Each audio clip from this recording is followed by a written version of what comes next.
दुनिया झुकती है, झुकाने वाला चाहिए. फोंदू खरातनं हे विधान केलंय. चौकशी दरम्यान फोंदू खरातनं हे धक्कादायक विधान केलंय. चमत्कार करून नव्हे तर हात चलाकीनं महिलांना धमकावल्याची कबुली त्याने दिल्याची सूत्रांची माहिती आहे. फोंदू अशोक खरातला कोणताही पश्चाताप नसल्याची सूत्रांची माहिती आहे. जे काही केलं ते लोकांच्या मानसिकतेचा अभ्यास करून आणि विज्ञानाच्या ट्रिक्स वापरून केल्याची फोंदू खरातनं कबुली दिली आहे.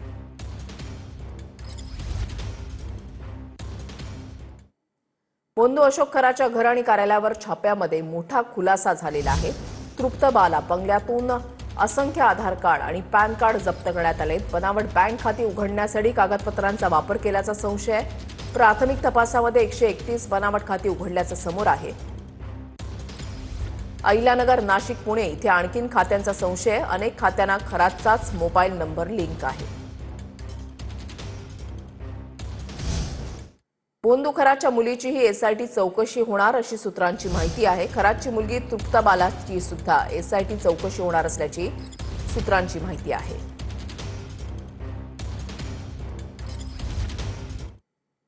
फोंदू खराची पत्नी कल्पना खराचा जामिनासाठी अर्ज आहे. राहता न्यायालयामध्ये अटकपूर्व जामीन मिळण्यासाठी अर्ज करण्यात आलाय. 4 तारखेला अटकपूर्व जामीन मिळवण्यासाठी वकिलांच्या मार्फत अर्ज केल्याची माहिती आहे. जामिनावर 10 तारखेला सुनावणी होणार असल्याची माहिती आहे.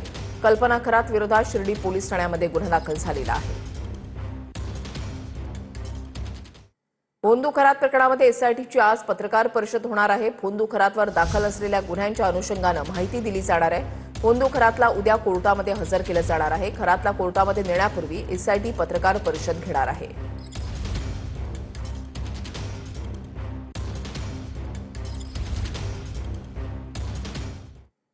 नाशिकच्या सातपूरमधील महिलांच्या लैंगिक शोषण प्रकरणासंदर्भातली बातमी आहे. आरोपी रवींद्र एरंडेला 4 दिवसांची वाढीव पोलीस कोठडी देण्यात आली आहे.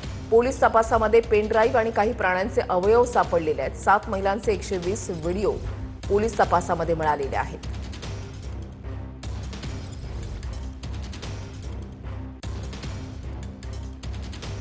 आरोपीचं घर आणि कार्यालयाच्या झडतीमध्ये महत्वाची कागदपत्रं आणि नोंदी आढळून आल्याची माहिती आहे.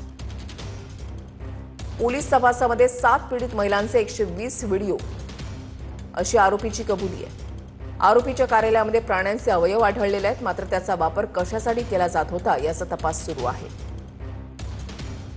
पोलीस तपासामध्ये संशयित आरोपी सहकार्य करत नसल्याचा पोलिसांचा आरोप आहे. नाशिकच्या सातपूरमधील महिलांच्या लैंगिक शोषण प्रकरणासंदर्भातलीच बातमी. रवींद्र एरंडेच्या कार्यालयातून सापाची कात आणि पक्ष्यांचे अवयव जप्त करण्यात आले. महिला अत्याचार प्रकरणातील व्हिडिओ काढल्याप्रकरणी रवींद्र एरंडेला अटक करण्यात आलेली आहे. पोलिसांनी कार्यालयामध्ये छापा टाकून साहित्य जप्त केलंय.